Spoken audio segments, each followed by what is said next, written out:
ನಮಸ್ತೆ ವೀಕ್ಷಕರೇ, ನಾನು ಈ ದಿನ ಸ್ಟೀಲ್ ಗ್ಲಾಸ್ನಲ್ಲಿ ಓವನ್ ಇಲ್ಲದೆ ಬಿಸಿ ಹಾಲಿನ ಚಾಕ್ಲೇಟ್ ಕೇಕ್ ಮಾಡೋದು ಹೇಗೆ ಅಂತ ತೋರಿಸ್ಕೊಡ್ತಾ ಇದ್ದೀನಿ.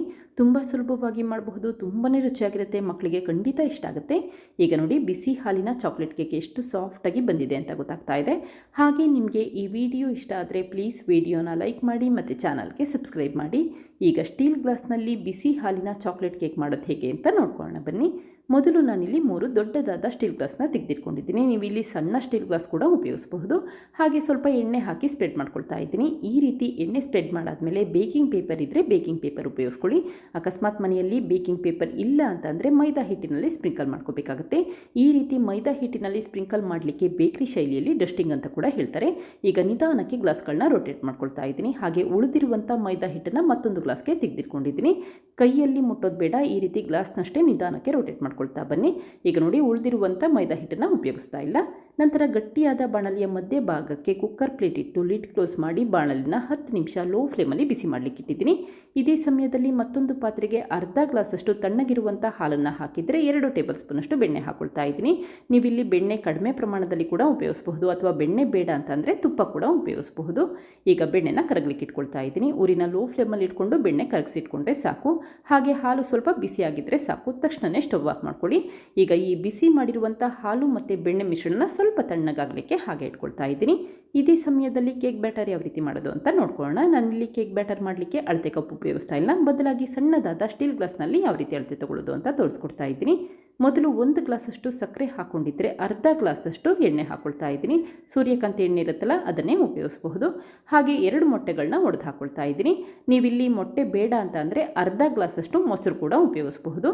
ಹಾಗೆ ಮನೆಯಲ್ಲಿ ಟೀ ಅಥವಾ ಕಾಫಿ ಕುಡಿಲಿಕ್ಕೆ ಅಂತ ಸಣ್ಣದಾದ ಸ್ಟೀಲ್ ಗ್ಲಾಸ್ ಇಟ್ಟಿರ್ತೀರಲ್ಲ, ಆ ಗ್ಲಾಸ್ನಲ್ಲಿ ಅಳತೆ ತಗೊಳ್ಳಿ. ಅವಾಗ ಕೇಕ್ ಕೂಡ ಕರೆಕ್ಟಾಗಿ ಬರುತ್ತೆ. ಮನೆಯಲ್ಲಿ ಅಳತೆ ಕಪ್ ಇದ್ದರೆ ಅಳತೆ ಕಪ್ನೇ ಉಪಯೋಗಿಸ್ಕೊಳ್ಳಿ. ಅಳತೆ ಕಪ್ ಇಲ್ಲ ಅಂತಂದ್ರಷ್ಟೇ ಈ ರೀತಿ ಸಣ್ಣದಾದ ಸ್ಟೀಲ್ ಗ್ಲಾಸ್ನಲ್ಲಿ ಅಳತೆ ತಗೊಳ್ಳಿ. ಈಗ ನೋಡಿ, ಒಂದು ಸರಿ ರುಬ್ಬಿಟ್ಕೊಂಡಿದ್ದೀನಿ. ನಂತರ 2 ಗ್ಲಾಸಷ್ಟು ಮೈದಾ ಹಿಟ್ಟು ಹಾಕ್ಕೊಳ್ತಾ ಇದ್ದೀನಿ. ಈ ರೀತಿ ಮೊದಲೇ ರುಬ್ಬೋದ್ರಿಂದ ಏನಾಗುತ್ತೆ ಅಂತಂದರೆ ಸಕ್ಕರೆ ಎಲ್ಲ ಚೆನ್ನಾಗಿ ಕರಗುತ್ತೆ. ಅದಕ್ಕೋಸ್ಕರ ಅಷ್ಟೇ ಮೊದಲು ಒಂದು ಸರಿ ರುಬ್ಬಿಟ್ಕೊಳ್ಳಿ. ಈಗ 2 ಗ್ಲಾಸಷ್ಟು ಮೈದಾ ಹಿಟ್ಟು ಹಾಕಿದ ನಂತರ 1/4 ಗ್ಲಾಸಷ್ಟು ಕೊಕೋ ಪೌಡರ್ ಹಾಕ್ಕೊಳ್ತಾ ಇದ್ದೀನಿ. ನಂತರ ಬಿಸಿ ಮಾಡಿರುವಂಥ ಹಾಲು ಮತ್ತು ಬೆಣ್ಣೆ ಮಿಶ್ರಣ ಹಾಕ್ಕೊಳ್ತಾ ಇದ್ದೀನಿ. ಹಾಲು ಮತ್ತು ಬೆಣ್ಣೆ ಮಿಶ್ರಣ ಉಗುರು ಬೆಚ್ಚಗಿರಬೇಕು, ಆ ಸಮಯದಲ್ಲಿ ಹಾಕಿಟ್ಕೊಂಡ್ರೆ ಸಾಕು. ಈಗ ಮತ್ತೆ ಲಿಡ್ ಕ್ಲೋಸ್ ಮಾಡಿ 1 ನಿಮಿಷ ರುಬ್ಬಿಟ್ಕೊಳ್ತಾ ಇದ್ದೀನಿ. ಈಗ ನೋಡಿ, ರುಬ್ಬಿರುವಂಥ ಮಿಶ್ರಣ ರೆಡಿಯಾಗಿದೆ. ಈ ರೀತಿ ಮಿಕ್ಸಿ ಜಾರಿನಲ್ಲಿ ಕೇಕ್ ಬ್ಯಾಟರ್ ಮಾಡಲಿಕ್ಕೆ ಕೇವಲ 2 ನಿಮಿಷ ಸಾಕಾಗುತ್ತೆ. ಹಾಗೆ ಕೇಕ್ ಬ್ಯಾಟರಲ್ಲಿ ಎಲ್ಲೂ ಕೂಡ ಗಂಟುಗಳಾಗಿರೋದಿಲ್ಲ. ಈಗ ಮಾಡಿಟ್ಟಿರುವಂಥ ಕೇಕ್ ಬ್ಯಾಟರ್ನ ಮತ್ತೊಂದು ಬೌಲ್ಗೆ ಎತ್ತಿಟ್ಕೊಳ್ತಾ ಇದ್ದೀನಿ. ನೋಡಿ, ಕೇಕ್ ಬ್ಯಾಟರ್ ಎಷ್ಟು ಚೆನ್ನಾಗಿ ಬಂದಿದೆ. ಅಕಸ್ಮಾತ್ ಕೇಕ್ ಬ್ಯಾಟರ್ ಏನಾದರೂ ಸ್ವಲ್ಪ ಗಟ್ಟಿಯಾಗಿದೆ ಅನಿಸಿದ್ರಷ್ಟೇ 1 ಟೇಬಲ್ ಸ್ಪೂನಷ್ಟು ಬಿಸಿ ಮಾಡಿ ತಣ್ಣಗಿರುವಂಥ ಹಾಲನ್ನು ಹಾಕಿ ಒಂದ್ಸರಿ ಮಿಕ್ಸ್ ಮಾಡ್ಕೊಳ್ಳಿ. ಈಗ ನೋಡಿ, ಕೇಕ್ ಬ್ಯಾಟರ್ ರೆಡಿಯಾಗಿದೆ. ಈ ಕನ್ಸಿಸ್ಟೆನ್ಸಿಯಲ್ಲಿ ಮಾಡಿಟ್ಕೊಂಡ್ರೆ ಸಾಕು. ನಂತರ ಒಂದು ಜರಡಿ ಇಟ್ಟಿದ್ದೀನಿ. ಹಾಗೆ 1/4 ಟೀ ಸ್ಪೂನಷ್ಟು ಅಡುಗೆ ಸೋಡಾ ಅಥವಾ ಬೇಕಿಂಗ್ ಸೋಡಾ ಹಾಕಿದರೆ 3/4 ಟೀ ಸ್ಪೂನಷ್ಟು ಬೇಕಿಂಗ್ ಪೌಡರ್ ಹಾಕಿ ಜರಡಿ ಮಾಡ್ಕೊಳ್ತಾ ಇದ್ದೀನಿ. ಜರಡಿ ಮಾಡ್ಕೊಳ್ಳೋದ್ರಿಂದ ಬೇಕಿಂಗ್ ಪೌಡರ್ ಮತ್ತು ಸೋಡಾದಲ್ಲಿ ಸಣ್ಣ ಪುಟ್ಟ ಗಂಟುಗಳಿದ್ರೆ ಅದೆಲ್ಲ ಹೊರಟೋಗುತ್ತೆ. ಈಗ ಮತ್ತೆ ಒಂದ್ಸರಿ ಮಿಕ್ಸ್ ಮಾಡ್ಕೊಳ್ತಾ ಇದ್ದೀನಿ. ಒಂದ್ಸರಿ ಮಿಕ್ಸ್ ಮಾಡಿಟ್ಕೊಂಡ್ರೆ ಸಾಕು, ತುಂಬ ಸಮಯ ಮಿಕ್ಸ್ ಮಾಡೋ ಅವಶ್ಯಕತೆ ಇಲ್ಲ. ಹಾಗೆ ಮನೆಯಲ್ಲಿ ವೆನಿಲಾ ಎಸೆನ್ಸ್ ಇದ್ದರೆ 3/4 ಟೀ ಸ್ಪೂನಷ್ಟು ವೆನಿಲಾ ಎಸೆನ್ಸ್ ಕೂಡ ಉಪಯೋಗಿಸಬಹುದು. ನಾನಿಲ್ಲಿ ವೆನಿಲಾ ಎಸೆನ್ಸ್ ಏನೂ ಹಾಕ್ತಾ ಇಲ್ಲ, ಕಾರಣ ಇಷ್ಟೇ, ಕೊಕೋ ಪೌಡರ್ ಹಾಕಿರ್ತೀವಲ್ಲ, ಅದಕ್ಕೋಸ್ಕರ ಚಾಕ್ಲೇಟ್ ಕೇಕ್ ತುಂಬಾ ರುಚಿಯಾಗಿ ಬರುತ್ತೆ. ಈಗ ಮಾಡಿಟ್ಟಿರುವಂಥ ಕೇಕ್ ಬ್ಯಾಟರ್ನ ಗ್ಲಾಸ್ಗಳಿಗೆ ಹಾಕ್ಕೊಳ್ತಾ ಇದ್ದೀನಿ. ಗ್ಲಾಸ್ ತುಂಬ ಕೇಕ್ ಬ್ಯಾಟರ್ನ ಹಾಕಬೇಡಿ. ಈ ರೀತಿ ಗ್ಲಾಸ್ನ ಅರ್ಧ ಭಾಗದಷ್ಟೇ ಕೇಕ್ ಬ್ಯಾಟರ್ ಹಾಕಿಟ್ಕೊಂಡ್ರೆ ಸಾಕು. ಯಾಕೆ ಅಂತಂದರೆ ಕೇಕ್ ಚೆನ್ನಾಗಿ ಉಬ್ಬಿ ಬರುತ್ತೆ. ಅದಕ್ಕೋಸ್ಕರ ಅಷ್ಟೇ ಸ್ಟೀಲ್ ಗ್ಲಾಸ್ನ ಅರ್ಧ ಭಾಗದಷ್ಟೇ ಕೇಕ್ ಬ್ಯಾಟರ್ನ ಸ್ಪ್ರೆಡ್ ಮಾಡಿಟ್ಕೊಂಡಿರಿ. ನಂತರ ಈ ಗ್ಲಾಸ್ಗಳನ್ನ 1-2 ಬಾರಿ ನೆಲಕ್ಕೆ ಟ್ಯಾಪ್ ಮಾಡ್ಕೊಳ್ತಾ ಇದ್ದೀನಿ. ಕೇಕ್ ಬ್ಯಾಟರಲ್ಲಿ ಏರ್ ಬಬಲ್ಸ್ ಇದ್ದರೆ ಅದೆಲ್ಲ ಹೊರಟೋಗುತ್ತೆ. ಈಗ ನೋಡಿ, ಬಾಣಲಿ ಕೂಡ ಚೆನ್ನಾಗಿ ಬಿಸಿಯಾಗಿದೆ. ಬಾಣಲಿ ಬಿಸಿ ಮಾಡೋ ಸಮಯದಲ್ಲೇ ನಾವು ಕೇಕ್ ಬ್ಯಾಟರ್ನ ಮಾಡಿಟ್ಕೋಬಹುದು. ಈಗ ನಿಧಾನಕ್ಕೆ ಗ್ಲಾಸ್ಗಳನ್ನ ಜೋಡಿಸಿಟ್ಕೊಂಡಿದ್ದೀನಿ. ಹಾಗೆ ಲಿಡ್ ಕ್ಲೋಸ್ ಮಾಡಿ 40ರಿಂದ 45 ನಿಮಿಷ ಊರಿನ ಲೋ ಫ್ಲೇಮ್ ಅಥವಾ ಸಣ್ಣ ಉರಿಯಲ್ಲಿ ಇಟ್ಟು ಬೇಯಲಿಕ್ಕೆ ಇಟ್ಕೋಬೇಕಾಗುತ್ತೆ. ಯಾವಾಗಲೂ ಅಷ್ಟೇ ಸ್ಟವ್ ಮೇಲೆ ಕೇಕ್ ಮಾಡ್ತೀರಾ ಅಂತಂದರೆ ಆದಷ್ಟು ಊರಿನ ಸಣ್ಣ ಫ್ಲೇಮಲ್ಲಿ ಇಟ್ಕೊಂಡು ಕೇಕ್ನ ಬೇಯಲಿಕ್ಕೆ ಇಟ್ಕೊಳ್ಳಿ. ಈಗ ನೋಡಿ, ಕೇಕ್ ಚೆನ್ನಾಗಿ ಉಬ್ಬಿ ಬಂದಿದೆ. ಈ ರೀತಿ ಒಂದು ಟೂತ್ ಪಿಕ್ ಹಾಕಿದ್ರೆ ಕೇಕ್ ಅಂಟಲಿಲ್ಲ ಅಂತಂದರೆ ಕೇಕ್ ಚೆನ್ನಾಗಿ ಉಬ್ಬಿ ಬಂದಿದೆ ಅಂತ ಅರ್ಥ. ನಾವಿಲ್ಲಿ ಗ್ಲಾಸ್ನ ಅರ್ಧ ಭಾಗದಷ್ಟೇ ಕೇಕ್ ಬ್ಯಾಟರ್ ಹಾಕಿದ್ದು. ಈಗ ನೋಡಿ, ಗ್ಲಾಸ್ ತುಂಬ ಕೇಕ್ ಆಗಿದೆ.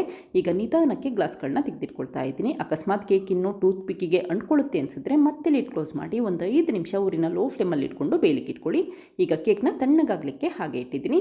ಕೇಕ್ ತಣ್ಣಗಾದ ನಂತರ ಅಷ್ಟೇ ಈ ರೀತಿ ನಿಧಾನಕ್ಕೆ ಕೇಕ್ನ ರೊಟೇಟ್ ಮಾಡ್ಕೊಳ್ತಾ ಬನ್ನಿ. ಆವಾಗ ಸುಲಭವಾಗಿ ಕೇಕ್ನ ತೆಗೆದಿಟ್ಕೋಬಹುದು.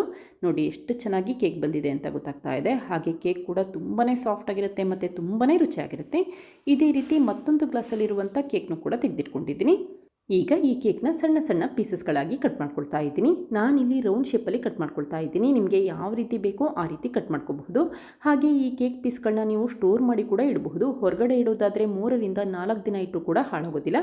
ಹಾಗೆ ಏರ್ ಟೈಟ್ ಬಾಕ್ಸಲ್ಲಿ ಸ್ಟೋರ್ ಮಾಡಿ ಇಟ್ಕೊಳ್ಳಿ. ಆವಾಗ ಇದೇ ರೀತಿ ಸಾಫ್ಟ್ ಆಗಿರುತ್ತೆ.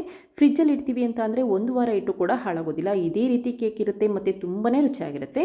ಈಗ ಉಳಿದಿರುವಂಥ ಕೇಕ್ನು ಕೂಡ ಸಣ್ಣ ಸಣ್ಣ ಪೀಸಸ್ಗಳಾಗಿ ಕಟ್ ಮಾಡ್ಕೊಳ್ತಾ ಇದ್ದೀನಿ. ನೋಡಿ, ಕೇಕ್ ಒಳ ಭಾಗ ಎಲ್ಲ ಎಷ್ಟು ಚೆನ್ನಾಗಿ ಬೆಂದಿದೆ ಅಂತ ಗೊತ್ತಾಗ್ತಾ ಇದೆ. ತುಂಬ ಸುಲಭವಾಗಿ ಈ ರೀತಿ ಬಿಸಿ ಹಾಲಿನ ಚಾಕ್ಲೇಟ್ ಕೇಕ್ ಮಾಡಬಹುದು. ಹಾಗೆ ತುಂಬಾ ರುಚಿಯಾಗಿರುತ್ತೆ. ಈಗ ನೋಡಿ, ಕೇಕ್ ಎಷ್ಟು ಸಾಫ್ಟಾಗಿ ಬಂದಿದೆ ಅಂತ ತೋರಿಸ್ತೀನಿ. ನೋಡಿ, ಹತ್ತಿ ರೀತಿಯಲ್ಲಿ ಕೇಕ್ ಸಾಫ್ಟ್ ಆಗಿರುತ್ತೆ. ಹಾಗೆ ಕೇಕ್ ಒಳ ಭಾಗ ಎಲ್ಲ ಚೆನ್ನಾಗಿ ಬೆಂದಿರುತ್ತೆ. ನೋಡಿದ್ರಲ್ಲ ಫ್ರೆಂಡ್ಸ್, ಎಷ್ಟು ಸುಲಭವಾಗಿ ಸ್ಟೀಲ್ ಗ್ಲಾಸ್ನಲ್ಲಿ ಬಿಸಿ ಹಾಲಿನ ಚಾಕ್ಲೇಟ್ ಕೇಕ್ ಯಾವ ರೀತಿ ಮಾಡಿದೆ ಅಂತ ಗೊತ್ತಾಯ್ತಲ್ವಾ? ತುಂಬ ಸುಲಭವಾಗಿ ಮಾಡಬಹುದು. ಮಕ್ಕಳಿಗೆ ತುಂಬ ಇಷ್ಟ ಆಗುತ್ತೆ. ನೀವು ಕೂಡ ಒಮ್ಮೆ ಪ್ರಯತ್ನಿಸಿ, ಖಂಡಿತ ಇಷ್ಟಪಡ್ತೀರಾ. Thank you. ಲೈಕ್ ಮಾಡಿ ಮತ್ತು ಸಬ್ಸ್ಕ್ರೈಬ್ ಮಾಡಿ.